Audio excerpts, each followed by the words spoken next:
अस्सलाम वालेकुम डॉक्टर्स। आज हम लोग डिस्कस करेंगे पीएच मेंटेनेंस कि हम पीएच जो बॉडी में है उसको किस तरह मेंटेन करती है हमारी बॉडी, और उसमें बफर्स का क्या किरदार होता है। बफर्स एक ऐसे मॉलिक्यूल्स भी हो सकते हैं, प्रोटीन्स भी हो सकती हैं, जो कि हमारे एसिड और बेस के जो बैलेंस है उसको मेंटेन करते हैं। ठीक है, एक एक्सपेरिमेंट किया गया था जिसमें एक डॉग को लिया गया और उसका एक्स्ट्रा सेलुलर फ्लूइड जो था, जो यानी कि जो सेल्स होते हैं उसके बाहर जो फ्लूइड था उसको काउंट किया गया, वो था 11.4 लीटर। ठीक है, तो साइंटिस्ट ने क्या किया कि 11.4 लीटर जो कि एक्स्ट्रा सेलुलर फ्लूइड था एक डॉग के अंदर, सेम एज दैट एक और कंटेनर लिया जिसके अंदर 11.4 फ्लूइड जो है ना लीटर, वो कंटेनर के अंदर भी डाल दिया और ऑलरेडी डॉग के अंदर भी था। उसके बाद उसने क्या किया, उसने ऐसा किया कि 150 मिलीलीटर जो है HCl वो डॉग के अंदर इंजेक्ट कर दिया, और इस कंटेनर के अंदर भी 150 मिलीलीटर जो है वो HCl उसने ऐड कर दिया। HCl स्ट्रॉन्ग एसिड है, आपको पता है। अभी क्या हुआ, उसने जब एक्सपेरिमेंट एंड हुआ तो उसने देखा कि जो डॉग है इसकी जो पीएच जो चेंज होनी चाहिए थी, नॉर्मल इसकी जो पीएच थी वो थी 7.4। ठीक है, but after the HCl injecting और कुछ देर के बाद उसने नोटिस किया कि जो डॉग की पीएच है वो गई है 7.1।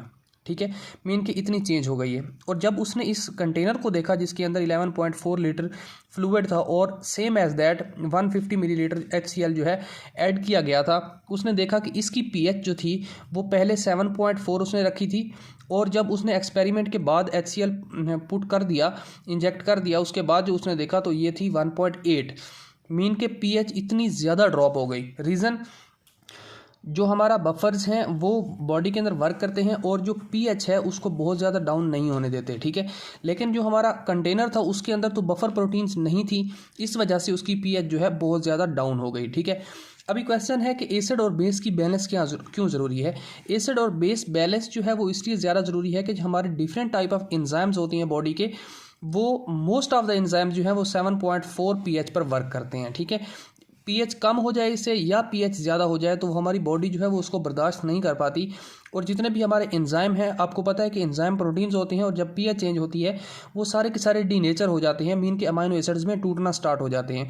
इस वजह से एसिड और बेस बैलेंस जो है बॉडी के अंदर मेंटेन रहे ताकि 7.4 पीएच रहे और हमारे जो जितने भी एंजाइम्स हैं वो प्रॉपरली वर्क कर सकें। इस वजह से एसिड और बेस बैलेंस ज़रूरी होता है। ठीक है, अभी यहाँ पे एक क्वेश्चन है कि हमारे पास हमारी बॉडी में एसिड आता कहाँ से है। अगर नॉर्मल रूटीन वाइज है तो हम एसिड ना ही इंजेक्ट कर रहे हैं अपनी बॉडी में, इसकी डॉग की बॉडी में तो एसिड इंजेक्ट किया तो उसकी पीएच चेंज हुई, लेकिन हमारी बॉडी में एसिड कहाँ से आता है। आपको पता है कि कार्बन डाइऑक्साइड जो है वो बॉडी में प्रोड्यूस होती है, इसके साथ वाटर जो हमारे पास एक्सेसिव वाटर प्रेजेंट होता है हमारी बॉडी के अंदर। ठीक है, तो वाटर के साथ जब कार्बन डाइऑक्साइड रिएक्ट करती है तो ये बना देती है बाइकार्बोनेट्स प्लस प्रोटीन। ठीक है, HCO3 प्लस प्रोटॉन्स। ठीक है, तो ये जो है प्रोटॉन्स ये एसिड्स हैं। ठीक है, तो ये एसिडिक नेचर हमारी बॉडी की इंक्रीज़ कर देते हैं। उसको मेंटेन करने के लिए ये बेस है, और ये बेस जो है ये किडनी के थ्रू रिलीज होती है। ये इसका फिनोमेना जो है रिस्पायरेटरी सिस्टम में कंप्लीट डिटेल के साथ डिस्कस कर चुके हैं। उसको मैं लिंक जो है कमेंट बॉक्स में पुट कर दीजिएगा करूँगा, आप देख लीजिएगा उसको कि किस तरह bicarbonate out of the body जाते हैं। लेकिन हमारा क्वेश्चन ये है कि जो हमारा एसिड है वो बॉडी के अंदर, एक तो एसिड प्रोड्यूस होने का ये है, इस तरह प्रोड्यूस होता है एसिड। सेकंड है सल्फ्यूरिक एसिड जो है हमारी बॉडी के अंदर वो प्रेजेंट होता है। सल्फ्यूरिक एसिड किस तरह प्रोड्यूस होता है, जब हमारी ब्रेक डाउन होती है अमाइनो एसिड्स की। ठीक है, अमाइनो एसिड खास तौर पर हमारे में अमाइनो एसिड जो है वो है सिस्टीडीन और मेथिनीन। ये जो है जब टूटते हैं तो हमारे पास प्रोड्यूस होता है सल्फ्यूरिक एसिड। ठीक है, सल्फ्यूरिक एसिड का फार्मूला होता है H2SO4। जब ये टूटता है सल्फ्यूरिक एसिड फर्दर टूटता है तो ये बनाता है कि 2 प्रोटॉन्स प्लस SO4। ठीक है, तो ये भी प्रोटॉन है जो कि एसिडिटी इंक्रीज करने में बॉडी में हेल्प करते हैं।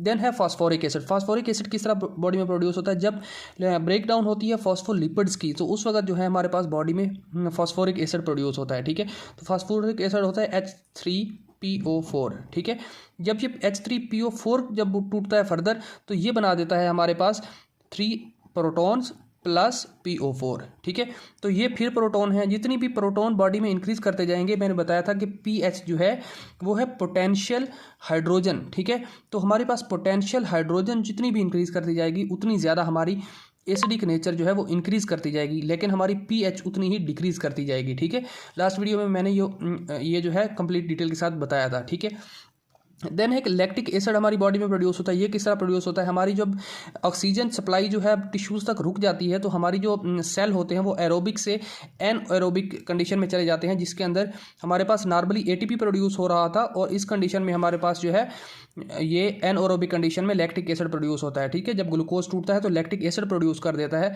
ये भी एक एसिड है जो कि हमारी बॉडी के लिए डेंजरस हो सकता है। देन है सैलिसाइलिक एसिड, फार्मिक एसिड, इस तरह के और भी कई सारे एसिड हैं जो हमारी बॉडी के अंदर प्रोड्यूस हो रहे होते हैं। तो इन सब को मेंटेन करने के लिए हमें चाहिए होता है बफर प्रोटीन्स। ठीक है, तो अब कंसेप्ट आपको इजी समझ आएगा कि बफर प्रोटीन्स क्या होती हैं। देखिए यहाँ पे मैंने लिखा HA।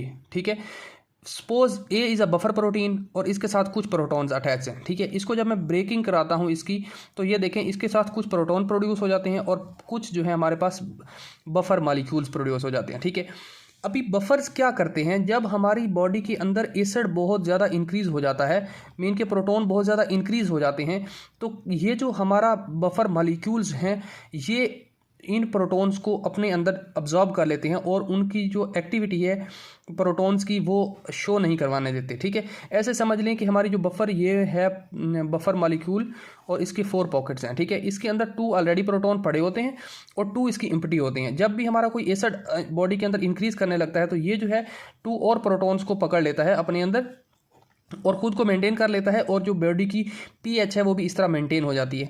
लेकिन एक और कंडीशन, अगर सेम एज दैट इसी तरह एक बफर प्रोटीन पड़ा हुआ है और हमारी बॉडी के अंदर एसिड नहीं बेस नेचर बहुत ज़्यादा इंक्रीज़ हो गई है, यानी कि हमारी जो बेसिक नेचर है या अल्कली है वो बॉडी के अंदर इंक्रीज़ हो गई है, तो इस कंडीशन में क्या करेगा, जो ये मॉलिक्यूल होते हैं बफर वो क्या करेंगे, अपने प्रोटॉन को रिलीज़ कर देंगे ताकि एसिड बेस बैलेंस हो सके। ठीक है, इन सिंपल वर्ड्स कहूँ कि जो हमारे प्रोटॉन हैं अगर बॉडी में इंक्रीज़ हुए हैं तो बफर प्रोटीन अपने अंदर इसको अब्जॉर्ब कर लेगी। ठीक है, या बफर्स जो हैं अब्जॉर्ब कर लेंगे।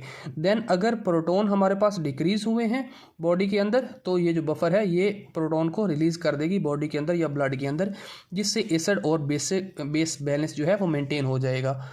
हमारी जो बॉडी है इसके अंदर इंट्रासेलुलर, एक्स्ट्रा सेलुलर और किडनी के अंदर जो यूरिनरी सिस्टम है हमारा उसमें बहुत सारी बफर सिस्टम काम करते हैं और वो जो है स्पेसिफिकली हमारे जो एसिड और एसिड बेस बैलेंस जो है उसको मेंटेन करते हैं। ठीक है, तो ये है इस तरह का मेथड कि एसिड और बेस बैलेंस जो है किस तरह मेंटेन होता है। यूरिनरी सिस्टम को हम फर्दर कंप्लीट में डिस्कस कर लेंगे कि वहाँ पे कौन कौन से बफर प्रोटीन्स होती हैं और इसके अलावा जो है हमारे पास रिस्पिरेटरी सिस्टम में कौन कौन से बफर्स होते हैं किस तरह हमारे जो प्रोटॉन्स होते हैं ये हमारी सांस के ज़रिए बाहर चले जाते हैं। इसको मैंने कंप्लीटली डिस्कस किया है ऑलरेडी, तो मैं वो वीडियो लिंक जो है कमेंट बॉक्स में पुट कर रहा हूँ, आप देख लीजिएगा। अगर कोई क्वेश्चन है तो आप कमेंट बॉक्स में पुट कर दें, मैं आंसर कर दूँगा। थैंक यू डॉक्टर्स, अल्लाह हाफिज़।